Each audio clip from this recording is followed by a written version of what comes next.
আমি আসছি পাবনা সরকারি এডওয়ার্ড। গাইস, লাইফের ফার্স্ট টাইম আমি বাংলাদেশের জনপ্রিয় শিল্পী সাবরিনা ঈশান পড়শির এত কাছাকাছি গিয়েছিলাম। আমি বিশ্বাস করি না, শুধু কাছেই যাইনি, আমি ওর সাথে একটা সেলফি উঠছি।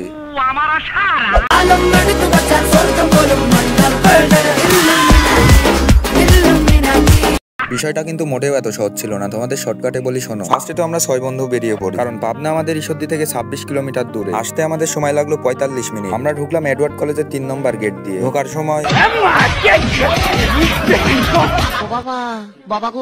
কষ্ট করে ঢুকে দেখি ভাই সাব, এখন এত মানুষজন, তাইলে পড়ছি যখন আসবে তখন কি হবে? আর হ্যাঁ, আমাকে এখানে ইনভাইট করেছিল আমারই এক বড় আপু কনিকা। যেহেতু সিনিয়র আপু ইনভাইট করছে, বুঝতেই তো পারছো।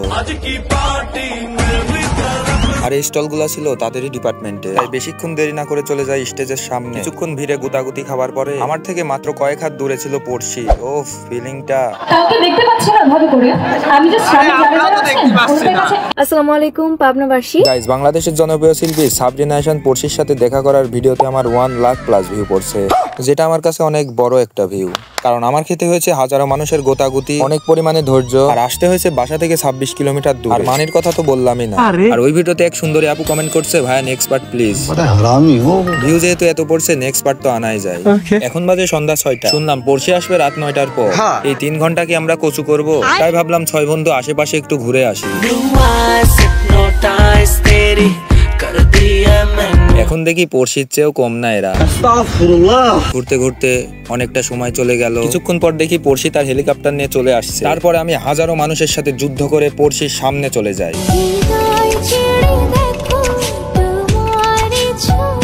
তখনকার ফিলিংসটা কাউরে বোঝানোই যাবে না। আর থ্যাঙ্কস শ্রাবন্তী আপু নেক্সট পার্ট আনার রিকোয়েস্ট করার জন্য। গাইজ, আজকে এক্সাম হলে গিয়ে একটা মেয়েকে দেখে মন মে লাড্ডু ফুটা।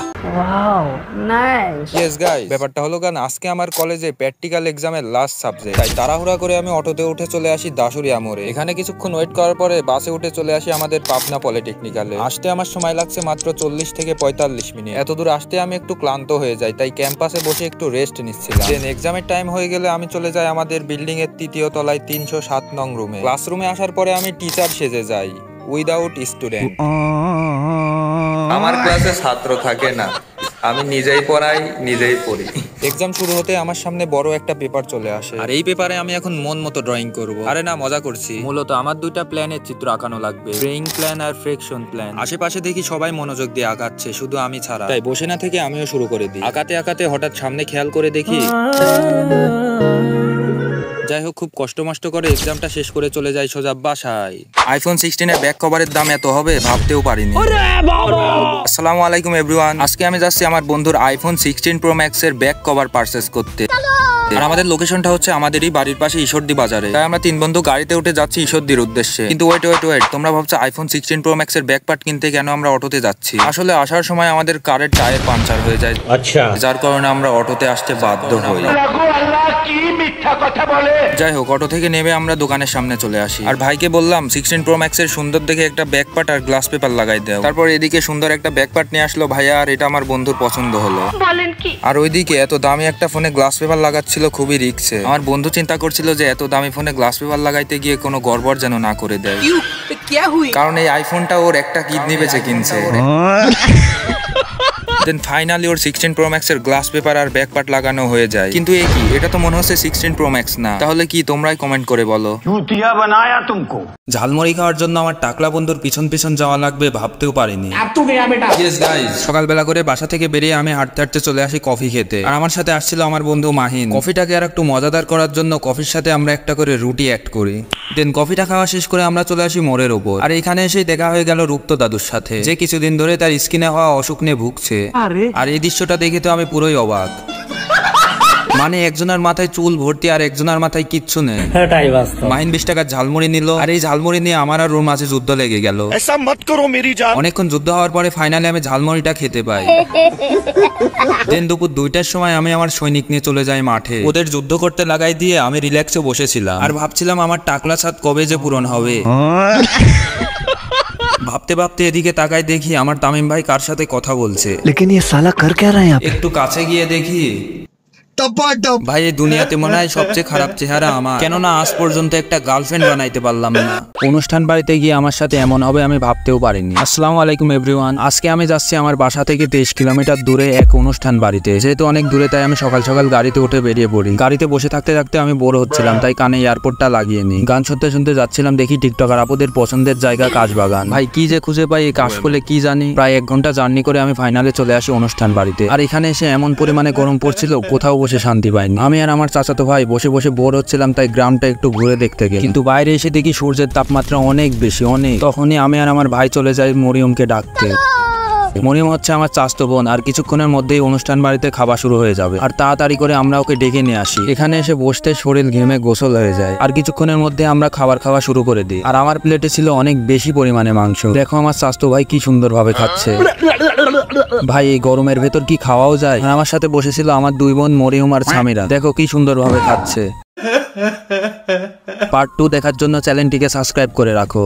হঠাৎ করে যে হাতে কি বের হলো কিছুই বুঝলাম না। আরে ইয়েস গাইস, গত 2-1 সপ্তাহ ধরে দেখছি আমার হাতে এক ধরনের ভাইরাস জন্ম নিছে। আর এটা এখন খুবই গুরুতর হয়ে গেছে, যার জন্য সকাল সকালে আমি বেরিয়ে পড়ি হসপিটালের উদ্দেশ্যে। আর আমি একা যাচ্ছি না, আমার সাথে যাচ্ছে আমার বন্ধু আসি। দুজন মিলে রিক্সাতে উঠে চলে আসি একটানে হসপিটালের সামনে। গাড়ি থেকে নেমে আমরা সোজা ঢুকে পড়ি হসপিটালের ভেতরে। অবশেষে ডাক্তার দেখানোর পরে আমরা বেরিয়ে আসি। আর প্রেসক্রিপশনে যে কতগুলো ওষুধ লিখে দিল, কিনতেই ফকির হয়ে যাও। যাই হোক, ওইসব দেখলে হবে না, আমার অসুখটা সারানোই লাগবে, কারণ এটা আমাকে খুবই খুবই খুবই কষ্ট দিচ্ছে। দুজন গল্প করতে করতে চলে আসি বাসায়। এসেই গরম গরম কফি খেয়ে নিই। দেন দুপুরবেলা আমরা 3 জন চলে আসি বাস নিতে, সরি বাস কাটতে, কারণ অলরেডি শীতকাল চলে এসেছে। শীতের চোদনে আমরা আর বরাবরের মতন আমরা এবারও ব্যাডমিন্টন খেলবো। আর বড় দেখে একটা বাস চয়েস করে উপল কুবানো শুরু করে দেয়। বাসগুলা কাটা হয়ে গেলে আমরা সাইজ সুইচ করে নিয়ে চলে যাই মাঠে। আর পরবর্তী কাজগুলো আমরা পরে করব। গিয়েছিলাম কলেজে অ্যাডমিট কার্ড নিতে। গার্লফ্রেন্ডের সাথে দেখা হয়ে যাবে ভাবতেও পারিনি। আমি বিশ্বাস করি না। ইয়েস গাইস, এখন বাজে সকাল 7:30। আর এত সকালবেলা করে আমি বের হয়ে যাচ্ছি কলেজে, কারণ আজকে আমার অ্যাডমিট কার্ড নেওয়া লাস্ট ডেট। ভাই আমি আজীবনই সব কাজে লেট করি, আর এটা নতুন কিছু না। তার জন্য সকাল সকালে আমি বেরিয়ে পড়ি। এত সকালেই বেরিয়ে পড়ি যে চারিদিকে কুয়াশায় এখনো কাটেনি। ঝটপট করে আমি একটা সিএনজিতে উঠে চলে আসি দাসুরিয়া মোড়ে। আর এইখান থেকে আমি উঠবো বাসে, কেননা আমি যাচ্ছি পাবনা পলিটেকনিক্যালে। আর এইখান থেকে পাবনা প্রায় 42 কিলোমিটার দূরে। আমার যেতে সময় লাগবে প্রায় 1 ঘন্টা। যাই হোক, আমি উঠে পড়লাম বাসে। সিট না থাকার কারণে দাঁড়াই থাকলাম। দেন বাস থেকে নেমে আমি হাঁটতে হাঁটতে চলে আসি পাবনা পলিটেকনিক্যালে। কলেজের ভেতর প্রবেশ করে সোজা আমি চলে যাই আমাদের ডিপার্টমেন্টে। কিছুক্ষণ ওয়েট করার পরে ফাইনালি অ্যাডমিট কার্ডটা পেয়ে যায়। অ্যাডমিট কার্ডটা নিয়ে আসার সময় আমার গার্লফ্রেন্ডের সাথে দেখা হয়। এই যে ভাই, তোমরা ভাবলে কেমনে যে আমার মতন ফকিরেরও একটা গার্লফ্রেন্ড থাকবে? ऐसा मत करो मेरी जान, लाइफ में कुछ अच्छा करो यार।